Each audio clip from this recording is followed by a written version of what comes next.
Hey, what's going on, guys? Here with my friend Jack at our locals. He is profiling his what he likes to call S.H.A.T deck. It is Star Seraphs mixed with hands, and the A is for Assault Halberd, and then it does have Traptrix in there, so that's where the S.H.A.T comes in. So go ahead and take it away, man.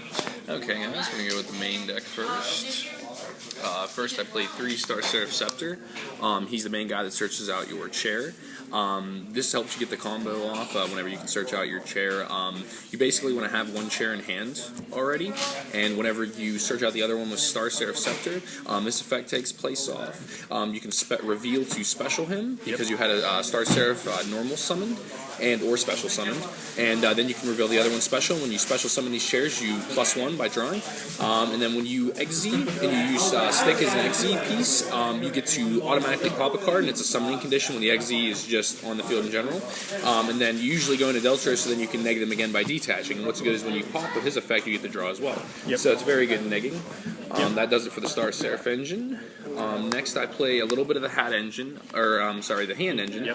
This is very good because it's good against decks that I just need to pop certain back rows like Mistake, Soul Drain, Skill Drain, lose one turn, just anything that can shut my deck down for a time being if he knows what my hand is, stuff like that. This is good to get around it. Plus, I can choose to get their effects off by crashing if I really needed to.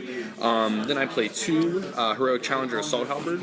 He's very good because he's kind of like a Cyber Dragon, and whenever you deal battle damage with him, you get to immediately search out the other one, so it's pretty good for deck thinning. May bump him up to 3 at one point, but with the way I have the build right now, just from some cards that I'm teching in, I'm just going to keep him at 2. Plus, I need to find a third one, so that is also a reason.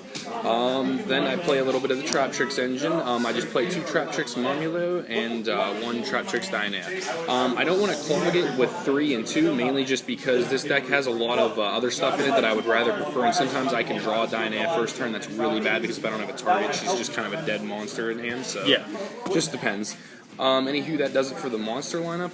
It comes to 15. Then I play 11 spells. I play 2 Pot of Duality. I don't special summon like crazy every single turn, so I can set up my pieces by using thoughts. So I may bump this up to 3 at one point. I did for a time being in tag tournaments, but it's actually just good 2 for me right now, just because of like the certain decks I go against. I want to be able to get my combos off quick. I play 2 Upstart Goblins. May bump this up to 3, but I have a card teched in right now. It's actually been pretty good, and it's a good draw power, but and I don't want to usually give my opponent too many life points offhand. If I would, like, for instance, upstart into an upstart, that's never good, just because I gave them life points for nothing, basically. I didn't plus much, so it just depends, but it can always get back to 3. I still have the other one. 3 MST. Some people were playing 1 or 2, sometimes even having them sided. For the deck that I have right now, it's good to have at least 3 MST in there, so I just like the fact that it's a quick play instead of like double cycle. And how could you not play your play set of secrets in the main deck? Exactly, I mean, it's too gorgeous. It's just too gorgeous, indeed. Yeah. 1 Dark Hole, 1 Raigeki, 1 Soul Charged. A lot of my monsters definitely want to get special summoned for their other effects, like Traptrix Momulo and also another Stick. And then this is the card I'm taking in for the 3rd episode. It's a Pot of Dichotomy. It's very good because if I just go into 1 Exi with using like a couple different type of monsters, but I can special summon, it's really good because the Exi that I go into basically gets me in my 3rd type. So if I go first turn but able to get an Exi, usually I can use this to recycle and get more pluses. That does it for the spells of 11. I play 3 Call the Hind in the traps. Definitely want to get my special summoning abilities off, so 3 calls always pretty good.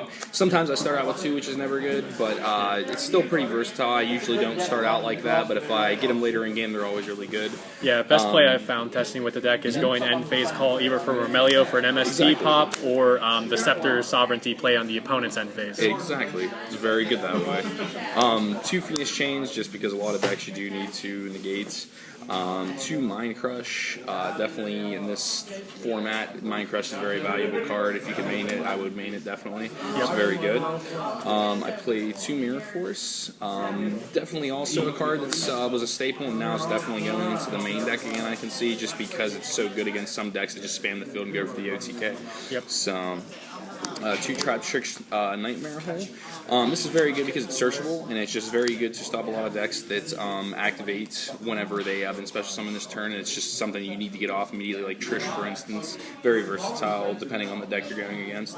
Onto the 1-ofs, 1 Bottomless, it's searchable as well, 1 Toriental, and 1 Vanities. 40 card main deck? Indeed, 40 card main deck, 14 traps. Now I will go on to the... Either extra or side. I will go on to the side. Okay. My YCS token is irrelevant. 2 effective Ailer. Sometimes I do want to put them in there for the negation, but since I don't have like synchros, then in case I wouldn't need to use effective Ailer, I'd like to like go into a synchro of a 5. Yeah. But still very good cards. Some decks you definitely want to main it for. Yeah, there's the matchups where it's dead too, like Cleave Forward, Spirit Beast, Burning Abyss. So exactly, and it seems like we play those a lot more here at our locals. So I would prefer to just have it sided. It's better for the Necross matchup. Yeah. 2 Flying Sea for the Burning Abyss matchup, and any other deck that really spams Xyz like Yusenju, yada yada. But it's a very good card. I finally picked up a couple of them, so I'm definitely happy about that. 2 Maxi for any deck that spams special summon like Ritual Beasts, Necross, Burning Abyss, anything that can give you your pluses and make them not want to go as hard.